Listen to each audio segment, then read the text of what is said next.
Bonjour, je tenais déjà à remercier Roland Elie et Hugues Bouchu de me donner la parole aujourd'hui, car effectivement, j'ai été confrontée de très près à l'attentat du Bataclan, et le thème de mon intervention sera donc la censure, la façon dont on nous a demandé de nous taire sur la réalité de ce drame. Alors, je vais commencer par une brève introduction.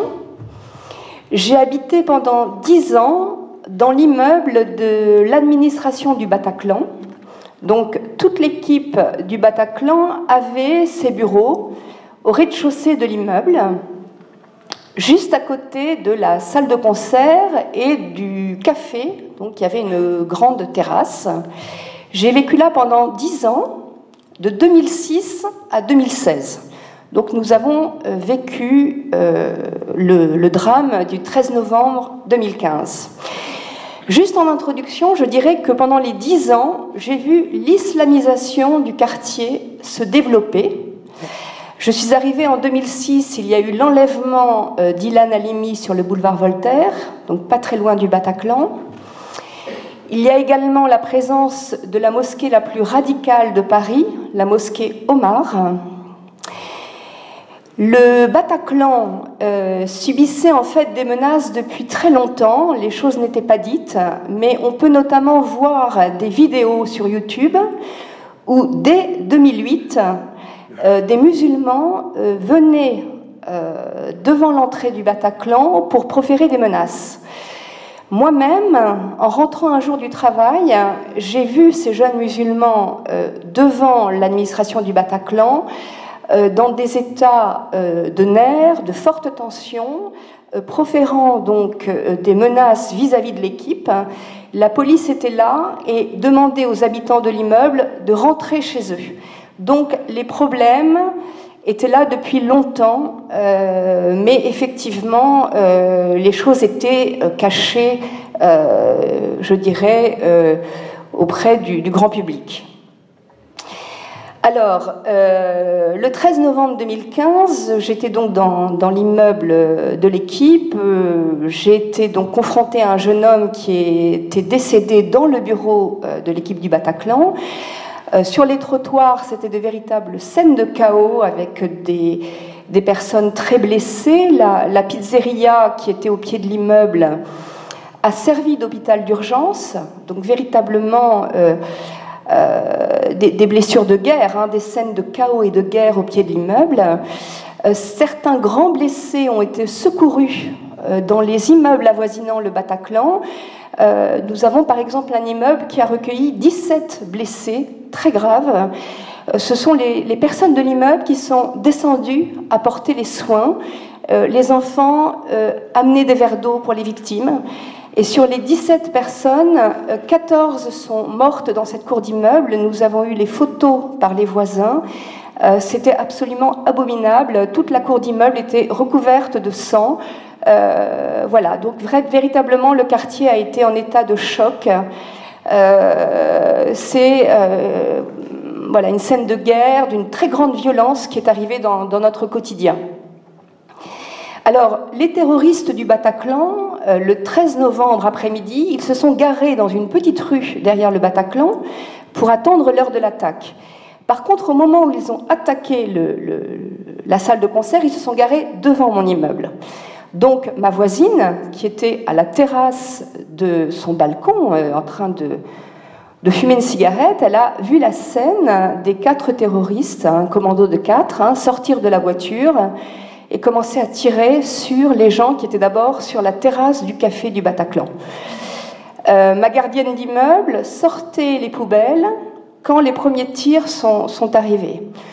Moi-même, je suis rentrée dans l'immeuble peut-être une heure et quart avant. Un coup de chance parce que je suis passée devant la terrasse du Bataclan et j'aurais pu arriver un peu plus tard et me prendre une balle de Kalachnikov. Donc c'est une chance que je sois rentrée chez moi un peu plus tôt. Alors, Hugues Bouchu et Roland Elie m'ont demandé d'axer mon intervention sur le thème de la censure. Donc j'ai préparé un document en 4 points pour expliquer la censure suite à l'attentat du Bataclan. La première censure est venue des journalistes. Au lendemain du 13 novembre, il y avait en effet de très nombreux médias au pied de l'immeuble. Des télévisions du monde entier, des journalistes. Eh bien, ces médias faisaient une sélection sur les trottoirs des témoignages. Ils ne prenaient que les témoignages qui étaient politiquement corrects.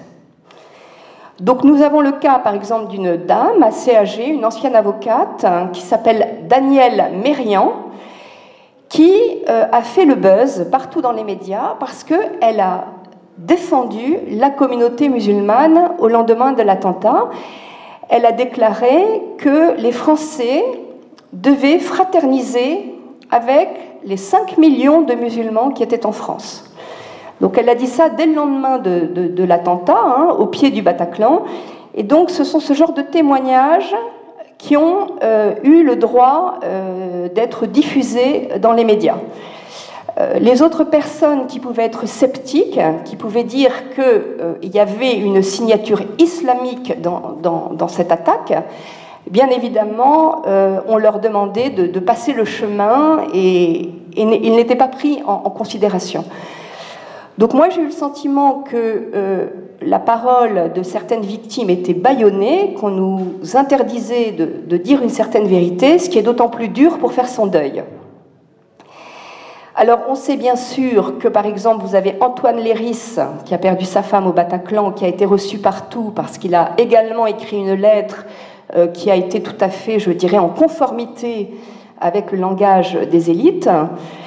Par contre, Patrick Jardin, dont la fille Nathalie travaillait dans mon immeuble, il a été écarté des plateaux de télévision et puis il est aujourd'hui fiché S. Donc, c'est vous dire un peu le 2 poids 2 mesures. Donc moi, c'est vrai que depuis le 13 novembre 2015, je n'ai jamais plus racheté un journal, on va dire classique, parce que je me suis sentie trahie par ces journalistes qui semblaient plus préoccupés par la crainte de la montée de l'islamophobie en France le lendemain de l'attentat que par la douleur des familles de victimes et par les blessés. Donc, je n'ai jamais plus racheté un journal, j'ai rendu ma télévision et je me suis tournée vers des sites de réinformation.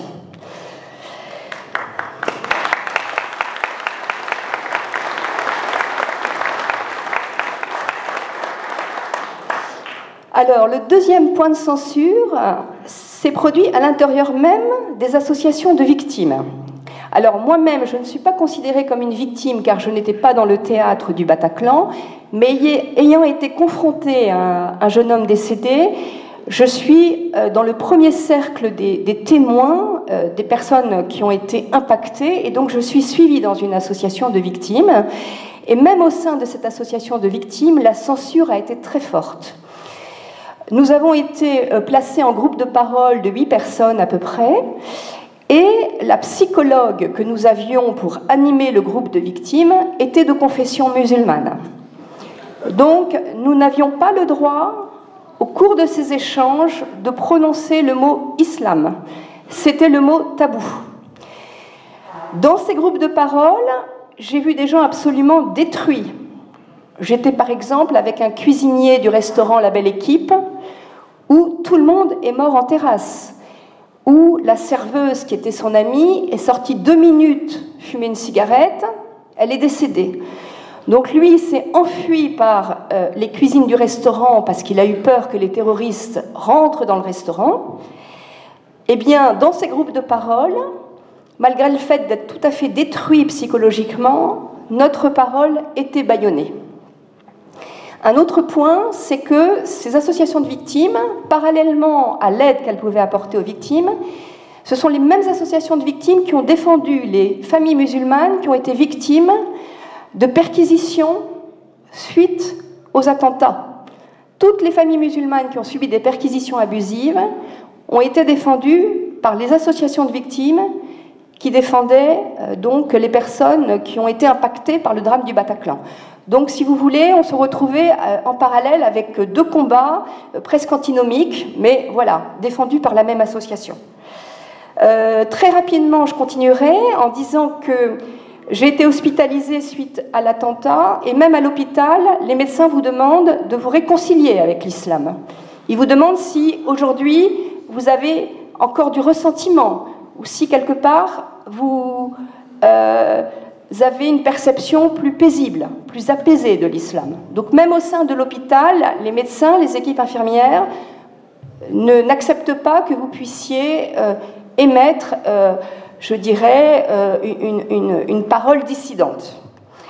Nous avons eu toujours, par l'association de victimes, au moment des élections présidentielles de 2017, un communiqué officiel de Juliette Méadel, qui était la secrétaire d'État en charge des victimes, qui a donc, au moment de ces élections présidentielles, demandé à ce qu'il n'y ait pas de vote pour Marine Le Pen. Donc ce communiqué officiel, il est passé dans toutes les associations de victimes, et Juliette Méadel a clairement recommandé que nous n'allions pas voter pour Marine Le Pen. Donc même le vote des victimes était, entre guillemets, sous la houlette de la secrétaire d'État Juliette Méadel. Et je terminerai en disant qu'au mois de novembre prochain, l'ensemble des victimes du terrorisme en France, Bataclan, Nice, Strasbourg, toutes les victimes qui ont été impactées sont conviées à Nice pour un congrès international, mais c'est Christian Estrosi qui va chapeauter toutes les cérémonies de ce rassemblement. Donc là aussi, on sait ce qui s'est passé à Nice, et c'est les élites qui récupèrent le dossier et qui récupèrent la parole qui sera diffusée. Alors, je terminerai sur deux points rapidement.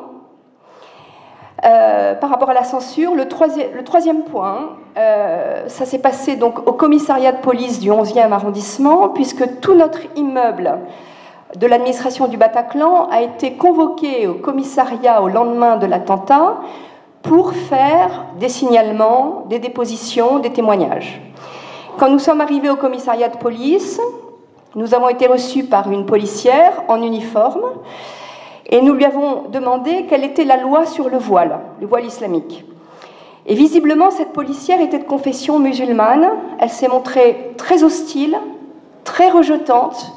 Elle nous a dit, écoutez, vous voulez des informations sur le voile, vous allez voir sur Légifrance, et je vous déconseille d'aller sur ce terrain. Ça veut dire que même au lendemain d'un drame pareil, où vous avez des gens dans l'immeuble complètement traumatisés, choqués, vous arrivez dans un commissariat de police, eh bien on s'aperçoit que les policières qui sont de confession musulmane défendent leur communauté et défendent le voile islamique. Et je terminerai par un quatrième point, c'est qu'effectivement au mois de mai dernier, on m'a demandé d'intervenir sur LCI dans un débat qui opposait Éric Zemmour à Daniel Cohn-Bendit sur le thème de l'immigration. Alors on m'a accordé la parole peut-être 10-15 minutes, on m'a demandé de parler du Bataclan, donc j'ai donné mon ressenti, j'ai livré mon regard, j'ai dit que, à mes yeux, c'était une attaque qui revêtait une signature islamique, c'est le djihad, c'est une attaque vis-à-vis de notre civilisation. J'ai expliqué que j'avais des craintes pour la paix dans notre pays, car pour moi le Bataclan, certes c'est un attentat, mais c'est peut-être aussi le début d'un conflit très grave qui nous attend demain.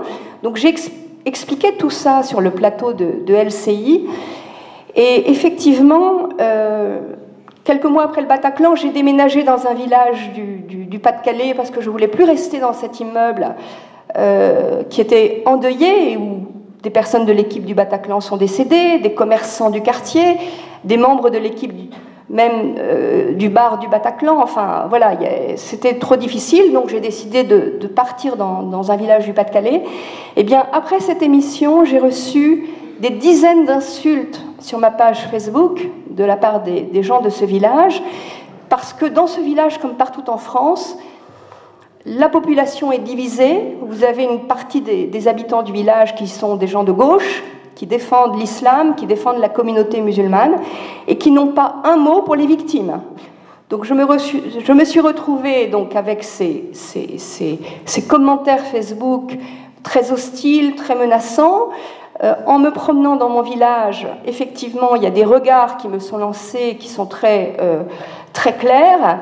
Et donc j'ai été contrainte de faire une déposition à la gendarmerie pour me protéger, en expliquant effectivement ce qui se passait, parce que c'est un tout petit village et que je ne voulais pas avoir de représailles.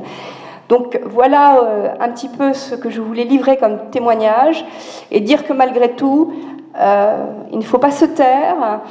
Les victimes du Bataclan et de tous les attentats ont beaucoup souffert. Il y a des familles endeuillées et endeuillées à vie. Et personnellement, j'ai su le 13 novembre que c'était une attaque de l'islam, et je ne changerai jamais mon regard et je ne changerai jamais mon discours. Merci de m'avoir écouté.